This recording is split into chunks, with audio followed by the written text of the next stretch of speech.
From the moment of my arrival, I had the constant and palpable sensation of being watched. Someone, it seemed, was keenly interested in my presence here.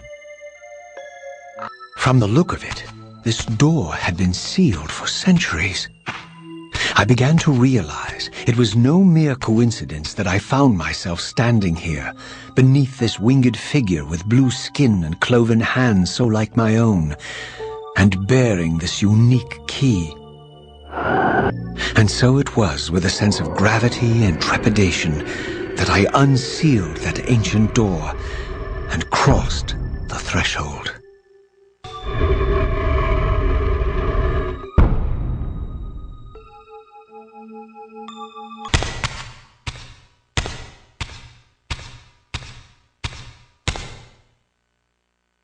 As I entered the chamber, I sensed that it had been sealed for hundreds, perhaps thousands of years.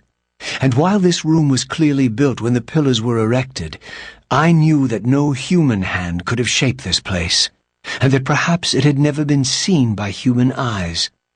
The surrounding murals depicted a winged race, their features so like my own, but beautiful, where mine were grotesque, and angelic, while mine were demonic.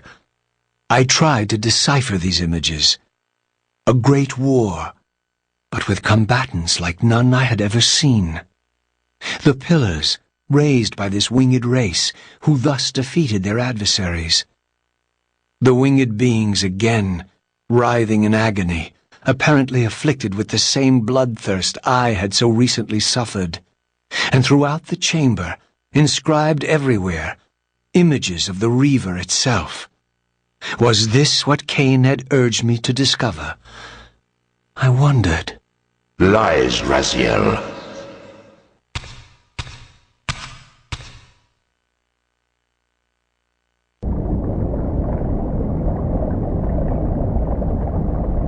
Do not be deceived. Ah, my ancient benefactor. And I dared to hope we had parted ways forever. Your silence was refreshing while it lasted. No doubt you have a conveniently inexpressible reason for your presence here? Do not be insolent, Raziel.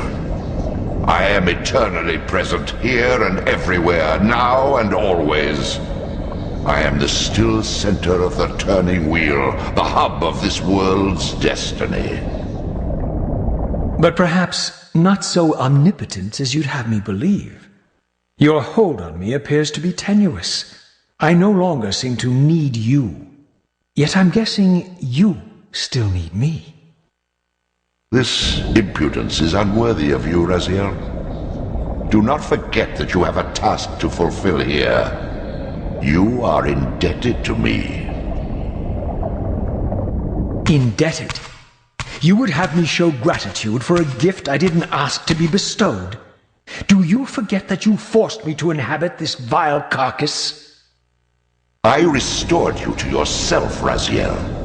It was Cain who destroyed you. The very enemy you've just let slip through your grasp. Do not fail me, my servant. I serve no one. Not you, not Cain, and not your lackey Mobius. Mobius is my good servant. I have many. And if I tell Mobius that he's worshipping a giant squid, do you think his faith will falter? You have grown willful, Raziel. But beware. To embrace a serpent is to invite poison into your heart. Cain is a sinuous beast. He will seduce and deceive you. You pride yourself on your free will, yet you let that degenerate deter your resolve. I harbor no illusions about his integrity, nor anyone else's. In fact, I am beset by manipulation on all sides. I merely seek the truth. These are the fathomless truths, Raziel. The agony of birth and death and rebirth. This is the wheel of fate, the purifying cycle which sustains all life. Vampires are an abomination, a plague which leeches this land of its spiritual strength. They obstruct the flow of life and death. their souls stagnate in their wretched corpses. But the wheel must turn. Death is inexorable and cannot be denied. Your destiny is irresistible, Raziel. You are my soul reaver, the scourge of the vampires, reaper of their apostate souls. Remain steadfast, end the vampire's parasitic curse, and restore Nosgoth. Kain's blood belongs on your hands.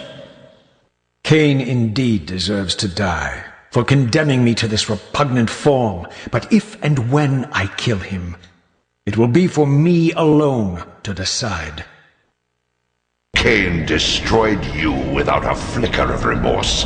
He tore the soul from your noble corpse, and after you had served him faithfully for 1,000 years, he discarded you in the abyss on a jealous whim.